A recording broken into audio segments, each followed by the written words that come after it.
गिबि गिबियावनो गोथार फुंबिलिनि गोजोन हामलायनायखौ बुहुमनि बयबो सुबुं माहारिनिसिम खुलुमनायजों बावहरबाय। दिनै 25 डिसेम्बर सुबुंनि मोजां हास्थायग्रा, सुबुंनि मोजां सानग्रा फोरबो जिशु ख्रीष्टनि जोनोम सान, बेखौ बयबो मिथिगौ। बेखौ लोब्बा लाखिनानै फोरबो जिशु ख्रीष्टनि जोनोम सानाव बयनिसिमबो गोथार बरदिननि मुङाव आंनि गोसो गोरबोनि अननाय, सिबिनाय, खुलुमनायखौ नोंथांमोननिसिम जासिहरबाय, बावहरबाय। आं सानो जोंनि सुबुं माहारिया जाय जिखि धोरोमाव थाया मानो, सुबुं धोरोम हिसाबै जों बयनिबो धोरोमखौ रेसपेक्ट होनांगौ, मान होनांगौ, सन्मान होनांगौ, आं बेखौ सानो। आरो बेखौबो सानबावो, दिनै जिशु ख्रीष्टनि जोनोम सानजों लोगोसे बुहुमनि गासै जें जाबोर मैलाफ्रा जाहाथे सुस्रांलाङो, बयनिबो जिउआव गोजोन नुजाथिफैयो, बयबो गोजोन नखर संसार खुंनो हायो। आं बेखौ मानसिजों मानसि एना एनिखौ नागारलायनो हायो, आं बेखौबो लोगोसे कामना खालामबाय। आं दिनै फोरबो जिशु ख्रीष्टनि जोनोम सानाव फोरबो जिशु ख्रीष्टनि मुङै खननाय दोंसे ख्रिस्टियानारि मेथाइ एबा गस्पेल संखौ आं नोंथांमोननिसिम बावहरनो सानदों। लोगोसे बे मेथाइजों लोगोसे आंबो गोसो गोरबोजों आं खनफालांगोन। आं बे अडिअ'खौ खननाया गोबाव जाबाय। आं सानो फोरबो जिशु ख्रीष्टनि मुङाव आङो माखासे मेथाइ खननो मोनबाय, आं बेखौ लाखि होननानै आं सानो। दायो आं बे समाव नोंथांमोननो बे मेथाइखौ खोनासंनो थाखाय आवगायदों। आङो बे मेथाइखौ अडिअ'आव दामगोन, नाथाय आंबो लोगो लोगो खनफालांबाय थागोन। नोंथांमोना नायलांबाय थाबानो जाबाय। गोजोन्थों। बायफ्लेलांगोन मिजिं नोंनि फैमाल जागोन।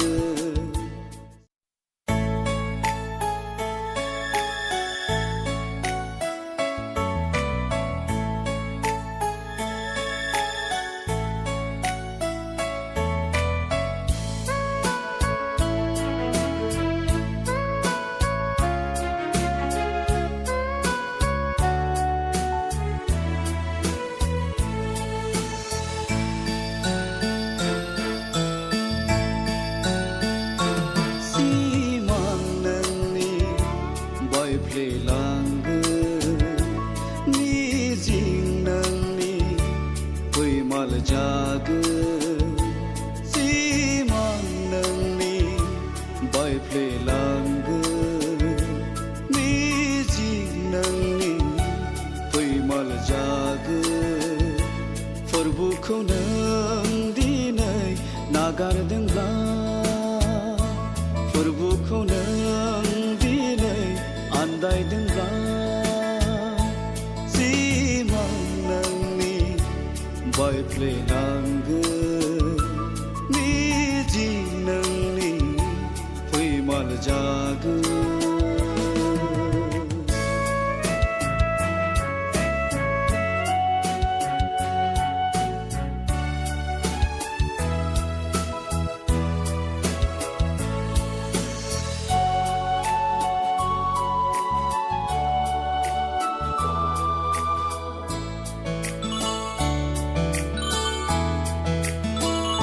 सानैसोनि बे जिउखौ लानानै सानखोमानो नों दुगानो। साया माया बे नोंनि जिउआ,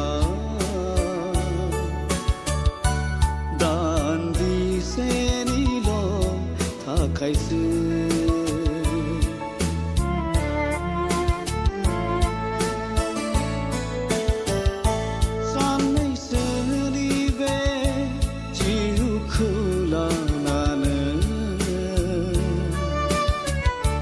सानखोमानो नों दुगानो। साया माया बे नोंनि जिउआ,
स्रां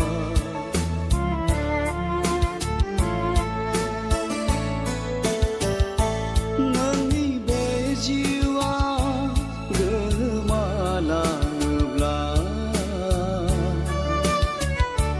नागिरना मोनफिननाय नङानो फैफिनगोनो फोरबु जिसुनिया बेनोल'सो होगोन नोंनो स्रां आरो रंजानाय आरो गोजोननाय मोनगोन नों जिसुनावल'सो सिमां नोंनि बायफ्लेलांगोन मिजिं नोंनि फैमाल जागोन सिमां नोंनि बायफ्लेलांगोन मिजिं नोंनि फैमाल जागोन फोरबुखौ नों दिनै नागारदोंब्ला फोरबुखौ नों दिनै आन्दायदोंब्ला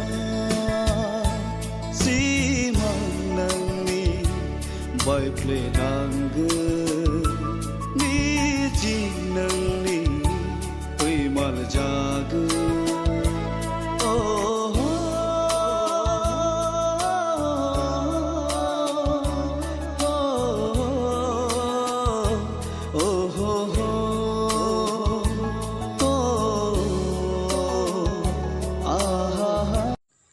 जोबथारनायाव आं बेखौबो बुंफानो सानबाय जे